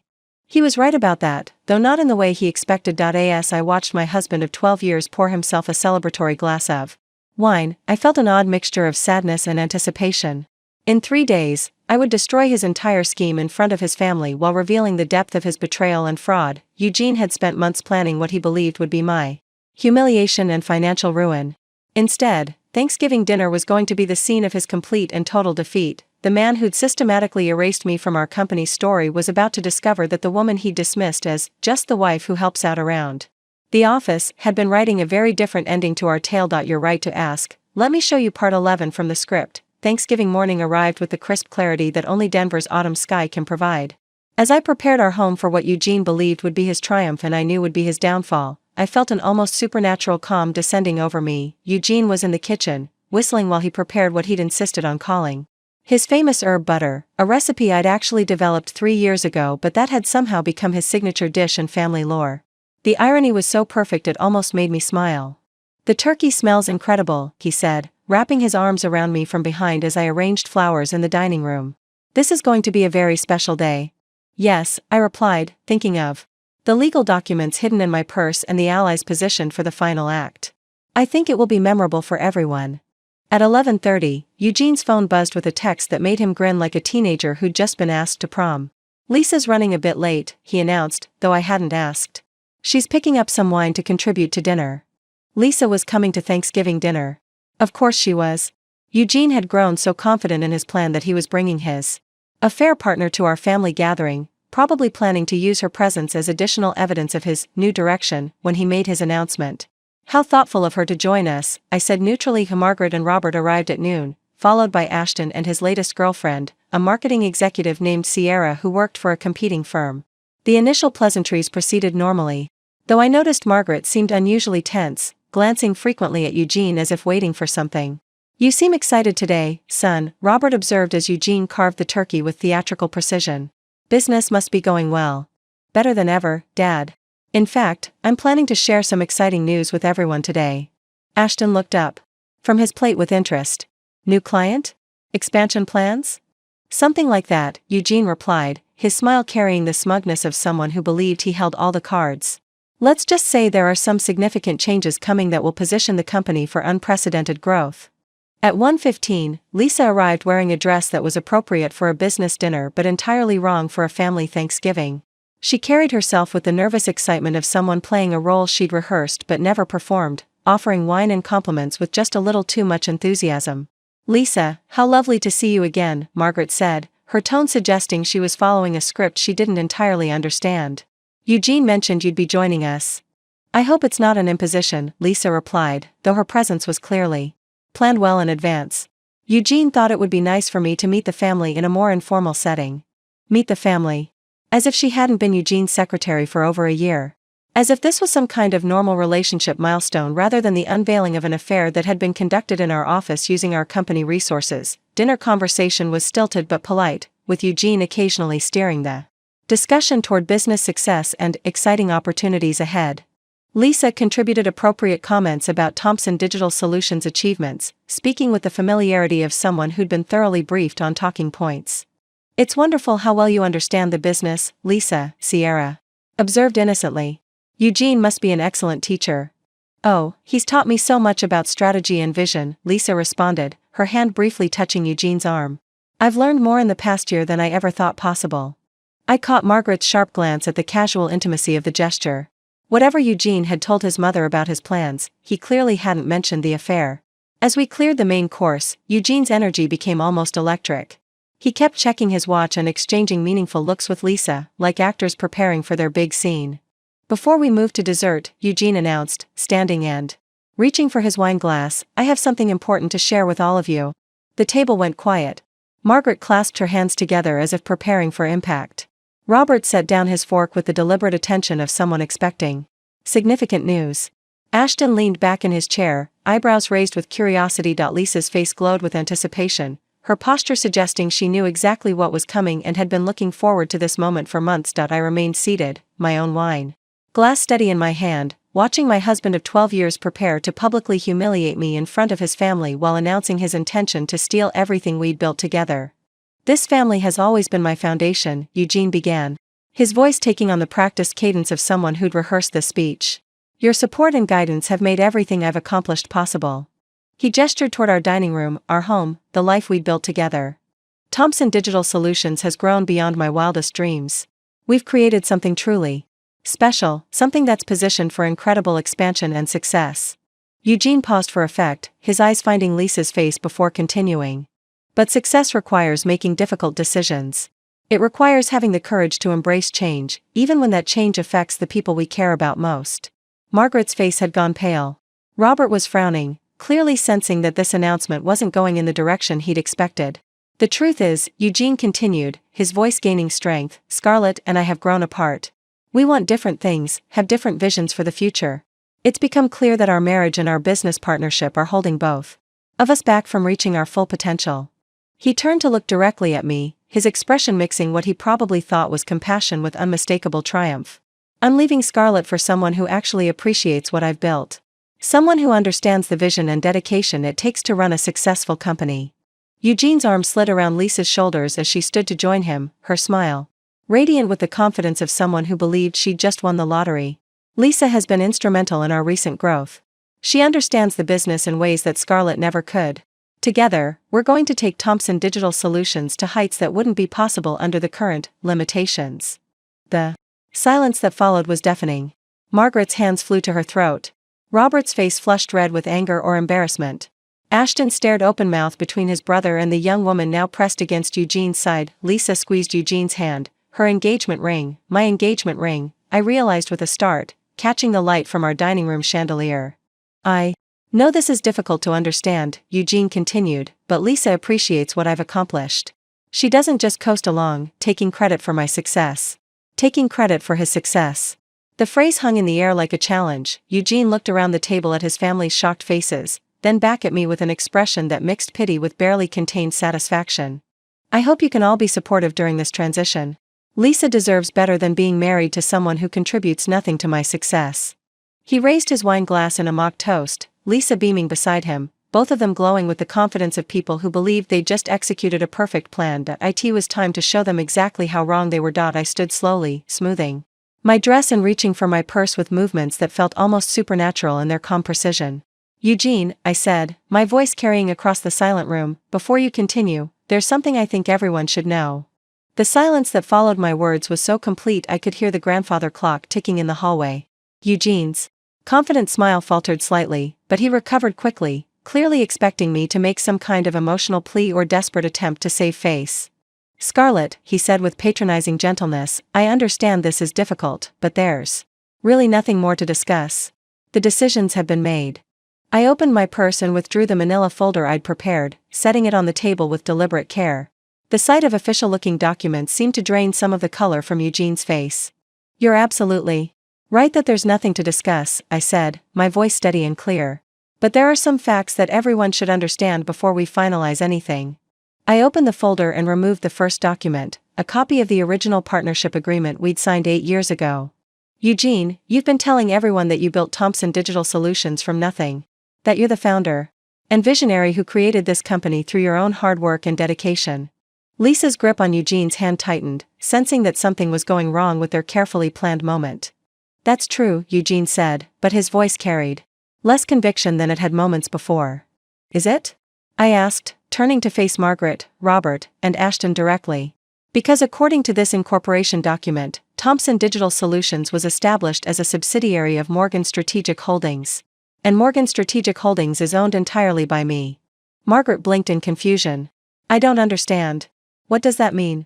It means, I continued, removing the next set of documents, that Eugene doesn't own Thomson Digital Solutions. He never has. He's been an employee of my company for the past 8 years. The blood drained from Eugene's face so quickly I thought he might faint. Lisa stared at the papers in my hands like they might burst into flames. That's impossible, Eugene stammered. We're partners. Equal partners. We were married partners, I corrected. But we were never business partners. You see, when I provided the initial $2.8 million in startup capital, I didn't give you the money, I invested it through my holding company. You've been the CEO of my subsidiary company, not the owner of your own business. I handed copies of the incorporation documents to Robert, who put on his reading glasses and began scanning them with the careful attention of someone who'd reviewed plenty of business contracts in his construction career. These documents appear to be legitimate, Robert said slowly, his voice heavy with disbelief. Eugene, did you not understand the ownership structure when you signed these agreements? Eugene's mouth opened and closed like a fish gasping for air. It was supposed to be temporary. The structure was for tax purposes, for legal protection. Scarlett always said we were equal partners. I said we were equal partners in our marriage, I clarified. I never said you owned half of my company. Lisa had gone completely white, her confidence evaporating as she began to understand the implications of what she was hearing. I removed the next set of documents from my folder. This becomes particularly relevant given Eugene's recent activities. You see, for the past 6 months, my employee has been using company resources to plan what he believed would be my elimination from the business. Scarlett, what are you talking about? Margaret asked, though her tone suggested she was beginning to suspect that Eugene's announcement hadn't gone according to plan. Eugene has paid $47,000 in company funds to consultants who were developing strategies to push me out of my own business. He's been meeting with investors, planning to transfer company assets to a new entity called TDS Holdings, and systematically preparing to steal everything I built. I handed Margaret the copies of emails and financial records that Colette had helped me gather. He's also been conducting an affair with his secretary using company resources, including business trips, client entertainment funds, and office facilities. Eugene found his voice, desperation making it crack slightly. You can't prove any of that. Those are private business discussions about legitimate growth strategies. Can't I? I asked, removing my phone from my purse. Colette has been documenting everything for months. The fake client meetings, the misappropriated funds, the deleted calendar entries for investor calls about partnership dissolution. Eugene's eyes darted toward the door as if he were calculating whether he could simply flee the situation. But here's the truly interesting part, I continued, turning back to Lisa, who looked like she wanted to disappear into the floor. Eugene promised you a partnership in his new venture, didn't he? Executive position, shared ownership, a chance to run a company together? Lisa nodded mutely, unable to find words. The problem is that Eugene never had a company to share with you. He's been an employee planning to steal from his employer, me. Every promise he made about your future together was based on assets that belonged to me. I returned my attention to the stunned family members around the table. So when Eugene announced that he was leaving me to take Thompson Digital Solutions to new heights with Lisa, he was actually announcing his intention to commit corporate theft and fraud. Eugene's face had gone from white to red to a sickly green color.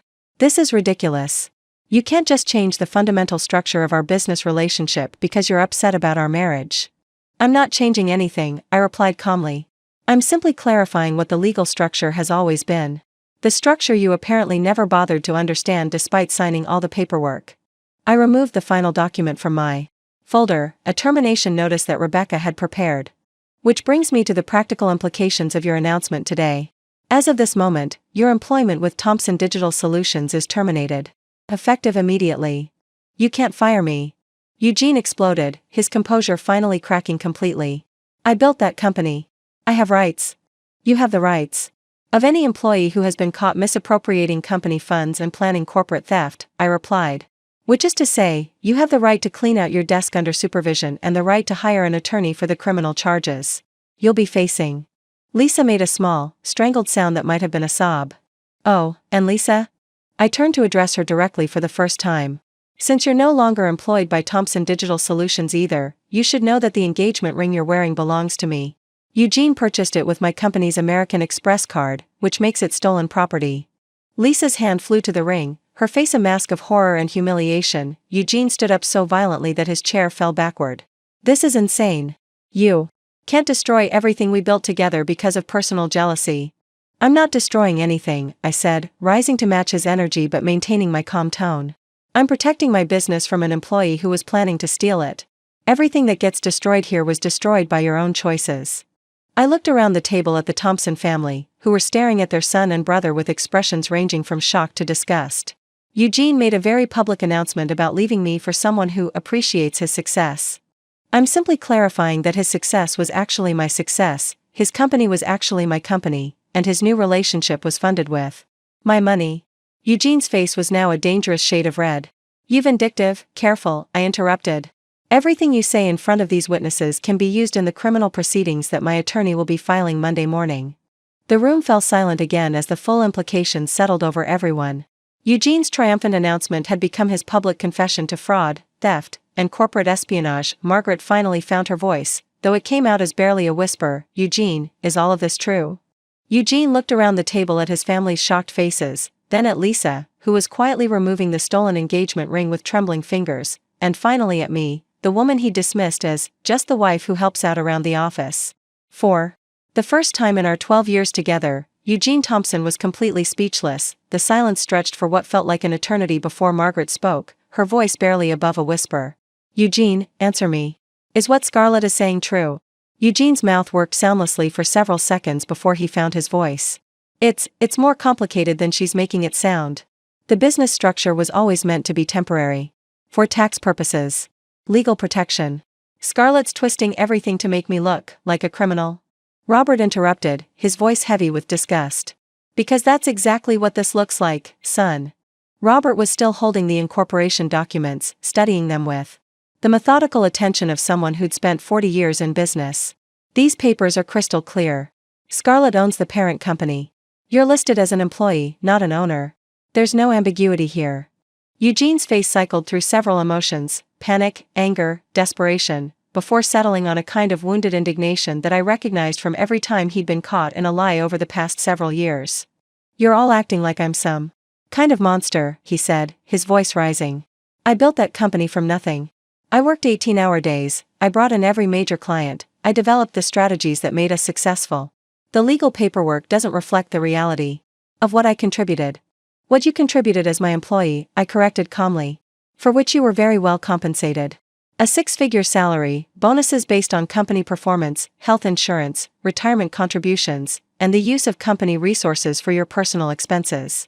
I removed another document from my folder. "Speaking of personal expenses, this is a summary of company funds you've used for non-business purposes over the past 2 years. Restaurant bills for romantic dinners, hotel stays that correspond to leases, client research trips, shopping expenses, even the down payment on that BMW you claimed was for client meetings." Ashton leaned forward, his expression a mixture of horror and fascination. "Eugene, how much are we talking about?" I glanced at the summary sheet. "Approximately $127,000 in misappropriated company funds over 24 months. Not including the $47,000 paid to Westbrook Investment Group for developing strategies to eliminate me from my own business." Lisa, who had been silent since removing the engagement ring, finally spoke. "Eugene, you told me the company was half yours. You said the divorce settlement would give you full ownership and we could expand together." Eugene turned on her with a viciousness that surprised everyone at the table. "I was protecting our future. Everything I did was to create opportunities for us, to build something bigger than what we had. You knew the plan required some transitional arrangements." "Transitional arrangements?" Margaret's voice was ice cold. "Is that what you call fraud and theft?" "It's not theft when it's my own company." Eugene exploded. "But it's not your company," Sierra said quietly. She'd been silent throughout the confrontation, but as a marketing executive herself, she clearly understood the business implications. "It never was. You were an employee who convinced yourself you were an owner." Eugene whirled toward her. "You don't know what you're talking about. You don't understand the complexity of business partnerships, the sacrifices I made, the sacrifices you made?" I interrupted, my own composure finally cracking slightly. "Eugene, I provided the startup capital. I developed the business model. I secured our first major clients. I created the systems and processes that allowed us to scale. What exactly do you think you sacrificed?" "I sacrificed my independence. I could have started my own firm, built something entirely my own, but I chose to work with you because I thought we were partners. I thought we were building something together." "We were building something together," I replied. "You just apparently never bothered to understand what the legal structure actually was." Robert set the documents down on the table with a heavy sigh. "Eugene, even if we accept your version of events, which frankly strains credibility, you still embezzled company funds and conducted an affair using business resources.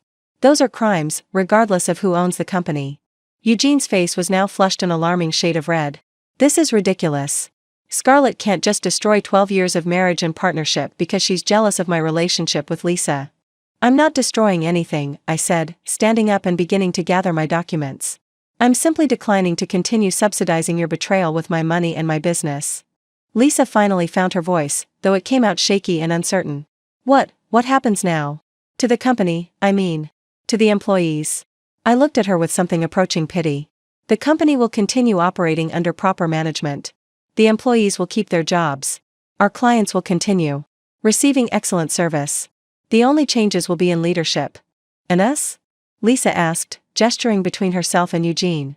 You're both terminated, effective immediately. You'll receive final paychecks for time worked through today, minus deductions for misappropriated funds.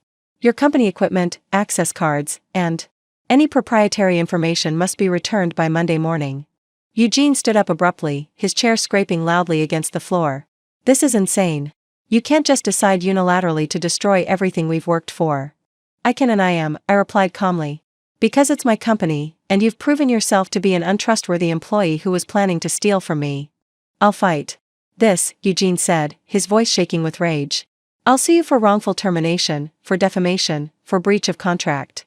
I'll take you to court and prove that I deserve half of everything we built. With what money? I asked practically. Your salary was your only income from Thomson Digital Solutions.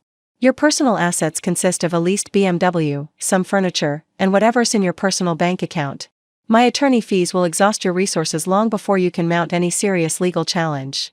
The reality of his situation seemed to hit Eugene all at once. His face went pale again, and he sank back into his chair. Besides, I continued, any lawsuit you file will require discovery, which means all of your communications with Westbrook Investment Group, your financial records, and your documented plans to steal company assets will become public record. Are you really sure you want that level of scrutiny? Margaret had been watching this exchange with growing horror. Eugene, please tell me you're not actually guilty of what Scarlett is describing. Eugene looked around the table at his family, his parents, his brother, even Sierra, all staring at him with expressions ranging from disappointment to disgust. For the first time since I'd known him, Eugene Thompson looked completely defeated. I was trying to build something better, he said finally, his voice barely audible. I thought I deserved more than being just an employee in someone else's company. You were never just an employee, I replied. You were a well-compensated executive with significant autonomy and responsibility. You chose to see yourself as diminished because you couldn't accept that someone else, especially your wife, might have built something bigger than what you could create alone. The room fell silent again as the full scope of Eugene's delusion and betrayal settled over everyone.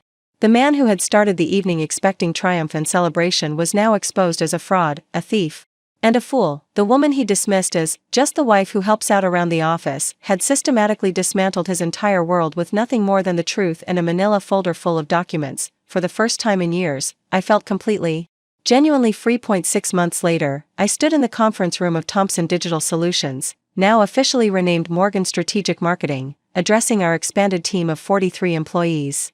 The space felt different under my leadership, more collaborative, more honest. Gone were the theatrical presentations and ego-driven decision-making that had characterized Eugene's management style.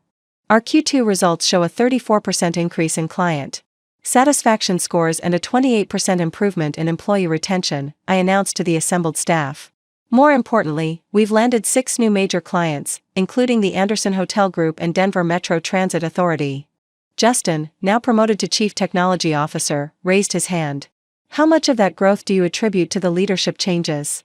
I smiled, thinking back to the chaos and uncertainty that had followed Eugene's termination. Many employees had been nervous about the transition, worried that the company might collapse without its supposed visionary founder. Instead, they discovered what I'd always known, that Thomson Digital Solutions' success had never depended on Eugene's charisma or supposed business genius. I think the growth reflects what happens when everyone feels valued and heard, I replied. When decisions are made based on data and collaboration rather than ego and assumption. Colette, now my executive assistant and head of operations, nodded approvingly.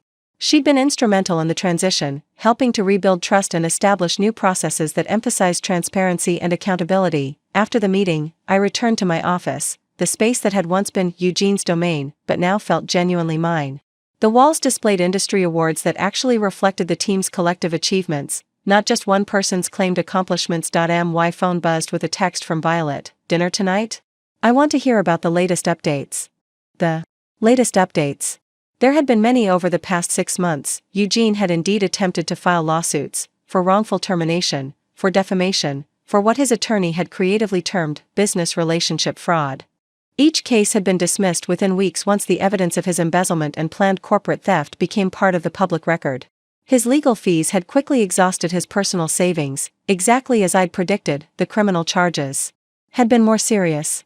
The district attorney's office had pursued felony embezzlement charges based on the $127,000 in misappropriated funds.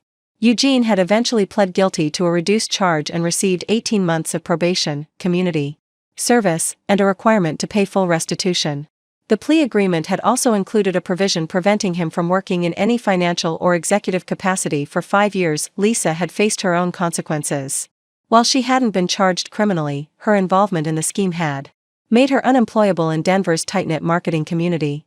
She'd eventually moved back to California, where her family lived, leaving behind the dreams of executive power and partnership that Eugene had promised her. The most satisfying update, however, had been watching the company thrive without Eugene's supposed leadership. Our clients hadn't just stayed, they'd expanded their contracts. Several had specifically mentioned that they preferred working with the new management structure, finding it more professional and results-oriented. I'd also discovered just how much Eugene's ego and controlling behavior had been holding us back. Employees who had seemed disengaged under his leadership became innovative and proactive once they felt safe to contribute ideas without fear of being dismissed or having their contributions claimed by someone else. Patricia Williams from Williams Retail Group had summed it up perfectly during a recent client review. The company feels more authentic now, more focused on solving our problems, rather than showcasing someone's supposed brilliance. The personal transformation had been even more profound. I'd started therapy to address the years of gaslighting and systematic diminishment I'd endured. Dr. Sarah Chen, no relation to Lisa, had helped me understand how I'd gradually accepted a diminished role in my own life and business. Psychological abuse is often most effective when it happens gradually, she'd explained during one of our sessions. The victim adapts to each small erosion of their position until they've forgotten what their original power looked like. Rediscovering that power had been revelatory. I'd forgotten how much I enjoyed making strategic decisions without having to justify them to someone whose primary skill was taking credit for other people's work. I'd forgotten the satisfaction of being recognized for my actual contributions rather than being treated as a talented assistant to someone else's vision. I'd even started dating, something that had seemed impossible during the final years of my marriage to Eugene. Dr. Chen had encouraged me to take things slowly, to rebuild my confidence in my own judgment and worth. You spent years being told that your perceptions were wrong and your contributions were minimal, she'd reminded me. It takes time to trust yourself again. But trust myself I did. The woman who had once accepted being introduced as the wife who helps out around the office now stood confidently as the acknowledged owner and CEO of a thriving business. The woman who had been systematically erased from her own company's story had rewritten that story entirely. As I prepared to leave the office that evening, I reflected on how completely my life had changed since that Thanksgiving dinner. Eugene had believed he was announcing my humiliation and his triumph. Instead, he'd orchestrated his own downfall while setting me free to reclaim everything I'd built. The best revenge, it turned out, wasn't destroying Eugene's life, it was simply living my own. 1 year after that devastating Thanksgiving dinner, I received an unexpected phone call from Margaret Thompson. Her voice carried a hesitancy I'd never heard before, stripped of the casual authority she'd once wielded in family conversations. "Scarlett, I hope I'm not overstepping, but I wanted to ask if you might be willing to meet for coffee. There are some things I need to say." We met at a quiet cafe in Cherry Creek, the same neighborhood where I'd once conducted my investigation into Eugene's fraudulent scheme. Margaret looked older, more fragile somehow, as if the past year had forced her to confront uncomfortable truths about her eldest son. "I owe you an apology," she began without preamble. "Multiple apologies, actually." I waited, curious to hear what had prompted this unexpected outreach. "I spent years dismissing your contributions to that company, treating you like Eugene's assistant, rather than his boss. I let my own outdated views about marriage and business cloud my judgment about who you really were." Margaret stirred her coffee with nervous precision. "But more than that, I failed to see what Eugene was becoming. The entitlement, the dishonesty, the willingness to steal from you. Robert and I raised him to believe he deserved success without teaching him how to earn it honestly." "Margaret, you don't need to." "Yes, I do," she interrupted gently. "That night at dinner, watching you dismantle his lies with nothing but documentation and truth, I realized I'd been complicit in creating the man who could betray his wife so completely." She reached into her purse and withdrew an envelope. "This is a letter Eugene wrote to you from his court-mandated counseling program. He asked me to deliver it, though I suspect he was too ashamed to face you directly." I took the envelope but didn't open it immediately. "How is he?" Humbled. "Finally. He's working at a small marketing firm in Colorado Springs, entry-level position, hourly wage. No authority, no recognition, no opportunity to take credit for other people's work." Margaret's smile was sad but genuine. "It's probably the first honest job he's had in years." After Margaret left, I sat alone with Eugene's letter. The handwriting was unmistakably his, but the tone was completely foreign, humble, ashamed, genuinely remorseful. Scarlett, I don't expect forgiveness, and I'm not asking for it. I just need you to know that I finally understand what I did to you, to us, to the company you built. My therapist says I spent years rewriting history to make myself the hero of a story where I was actually the antagonist. I convinced myself that I deserved credit for your success, that I was somehow entitled to own what you had created. You were right about everything. I was an employee who let ego and insecurity turn me into a criminal. I stole from you, lied to you, and tried to erase you from your own life's work. I know Morgan Strategic Marketing is thriving without me. I know you're happier, more successful, and more respected than you ever were when I was poisoning everything with my need to be important. The woman I dismissed as just a pretty face was actually the architect of everything I thought I had built. I hope someday I can become worthy of the second chance you gave me by not pressing for the maximum criminal penalties. I'm learning to be honest about who I am, someone who needs to earn respect rather than demand it. Eugene. I folded the letter and slipped it back into the envelope. The words felt genuine, but more importantly, they felt irrelevant. My life had moved so far beyond Eugene Thompson that his apology felt like a voice from a different era. That evening, I had dinner with my new partner, David Chen, an architect, who appreciated my intelligence, respected my success, and had never once tried to diminish my accomplishments. We talked about travel plans, business expansion, and the house we were considering buying together. As we walked home through downtown Denver, I caught my reflection in a storefront window. The woman looking back at me bore little resemblance to the person who had poured coffee while being publicly humiliated just over a year ago. This woman stood tall, confident in her own power, secure in relationships built on mutual respect rather than systematic diminishment. She owned a thriving company, commanded respect in her industry, and had learned to trust her own judgment above all else. Eugene had intended that Thanksgiving dinner to be my destruction. Instead, it became my liberation. The best stories I'd learned aren't about revenge, they're about transformation. Up next, you've got 2 more standout stories right on your screen. If this one hit the mark, you won't want to pass these up. Just click and check them out. And don't forget to subscribe and turn on the notification bell, so you don't miss any upload from us.